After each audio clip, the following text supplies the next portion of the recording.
Maji kwanza. Ili la uchomaji Mheshimiwa Rais limetokea hivi karibuni. Kwa hiyo limetokea lini? Ni miezi miwili iliyopita. Kwa hiyo miezi miwili umechukua hatua gani? Tulishaanzisha uchunguzi Mheshimiwa Rais. Kwa hiyo mnachunguza tu mpaka miezi miwili, mpaka miezi mingapi nikupe ndio utamaliza uchunguzi? Hapana, muda sio mrefu itakamilika. Muda sio mrefu, mpaka lini? Nadhani mwezi wa 11 itakuwa imekamilika Mheshimiwa. Kwa hiyo tunasubiri tu hawa watu hawapati maji mazuri wanasubiri uchunguzi wako? Hapana, itakamilika Mheshimiwa Rais. Maana yake nini? RPC, njoo ueleze hapo. Unajua tunataka tuambizane ukweli. Hao waliochoma mmeshawapata. Nenda kaeleza hapo RPC. Jamani mnihurumie sana lakini lazima nifanye haya. Yanaleta uchungu sana. Hao waliohusika kuchoma wameshashikwa. Mheshimiwa Rais, tayari tumemaliza uchunguzi na jarada liko kwa mwendesha mashtaka wa serikali. Tunasubiri atupe majibu ili tuweze kuwafikisha mahakamani. Inachukua muda gani kuwafikisha mahakamani? Si wewe ndio una watu wa kupeleleza? Sisi tumemaliza, tumepeleka kwa wakili wa serikali ili naye atupe. Wahusika mmeshawashika? Ndio, wako wawili. Wako wawili? Ndio. Wako wapi? Wako nje kwa dhamana wakati tunasubiri. Kwa nini nje ya dhamana? Hizi fedha zinachukuliwa hizi bilioni 1.7 zimepotea, wananchi hawa wanakosa maji. Inawezekana wengine wanakunywa maji yenye magonjwa, wamekufa. Huyu yuko kwa dhamana tu anatembea. Tuma watu sasa hivi ukamshike muweke ndani uanze kushughulikia nao hiyo. Tuma maaskari wako sasa hivi.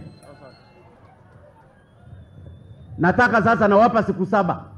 Wewe wa PCCB, RPC na wengine wote wanaohusika. Mhakikisha haya mnayamaliza. Kama ni kupelekwa mahakamani wapelekwe. Miezi miwili unapeleleza tu. Mambo ya ajabu sana. Msinifanye nichukue maamuzi ya ajabu. Wananchi hawa wanahangaika. Na nitafuatilia mwenyewe. Raila oye.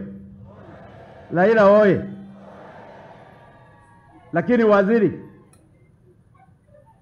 wewe waziri wa maji, kafuatilie watu wote wanaohusika katika wizara yako. Waliokuwa wanampa huyu miradi, yeye tu ndiye anajulikana kupewa miradi.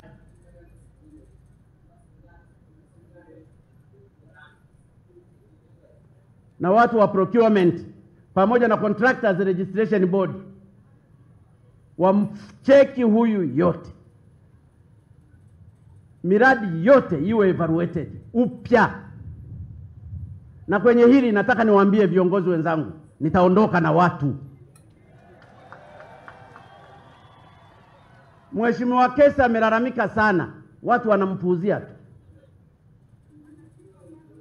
Hebu njoo elezee hapa mzee bana. Hebu kaeleze hapo. Aili.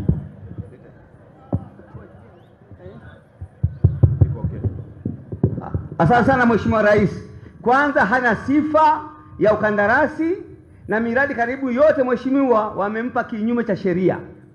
Na mkandarasi wamesumbua sana miradi yetu. Hakuna hata mradi mmoja kata Rukwa ndio kana mekata bungeni unaotoa maji.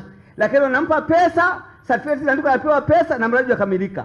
Na ukienda kule na Manyere mzee, ukifika na Manyere, ukikata kona nje kwenda Kasanga ndio kaporomosha gorofa kwa miradi ya maji. Ukitoka Sumbawanga ukikuwa miradi ya Luiche lile, mkono wa kuchoto kwenda Kasanga kaporomosha gorofa kwa kuiba miradi ya maji. Mheshimiwa Rais, lazima atapika zile pesa, atapisha kama wale mafisadi wengine wanapotapika pesa.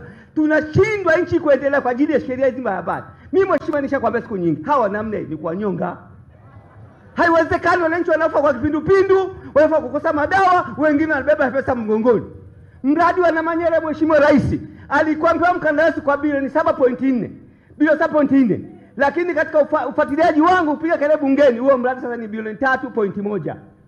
Tumeokoa bilioni 4.3. Mradi wa Manyere mwingine alipewa mkandarasi wa Manyere bilioni 9.6. Kufuatilia Profesa Mbara kufuatilia, umegundua ule mradi anataka kutuibia 3 milioni. Sawa na kituo cha afya bebe mgongoni na kimbie nacho Mheshimiwa Rais. Na ni huyo mwingine huyo mwingine, lakini mradi wa Kirando ni huyo huyo na ishapewa zamani milioni 201. Mheshimiwa Rais hawamfuatilii, alileta tu generator moja na pampu moja ya maji basi. Naambia kila siku fuatilieni huyu alete, atapiga zile hela, lakini hakuna anayesikiliza. Nimekuelewa Mheshimiwa mbunge, Asante sana Mheshimiwa Rais. Kwa hiyo mnaweza mkaona kilio cha Watanzania wa Rukwa. Mheshimiwa Waziri, nataka ufanye uchunguzi wote, ukawe na timu yako special ije huku, na ikiwezekana wewe ubaki huku ili tupate solution. Nakumbuka siku moja kuna mkandarasi mmoja ulimweka ndani, sijui ndio huyo huyo. Sasa ulipomweka ndani akatolewa, ni wanani hawa ambao hawataki kuonea watu huruma? Nani? Siku hizi nimezeeka tu, ingekuwa zamani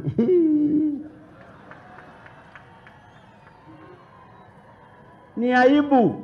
Fedha zinatafutwa na Watanzania, watu maskini, kwa ajili ya kupata maji, halafu fedha hizo zinapotea na sifahamu. Inawezekana hata ameshalipwa certificate zote, na kama amelipwa certificate zote, yule mlipaji lazima apelekwe ndani. Kwa mujibu wa sheria ya contractor, huwezi ukamlipa certificate zote, huwezi ukamlipa hela zote kabla haja produce certificate. Mimi nimekaa Wizara ya Ujenzi miaka 17, ninafahamu. Na hili naomba viongozi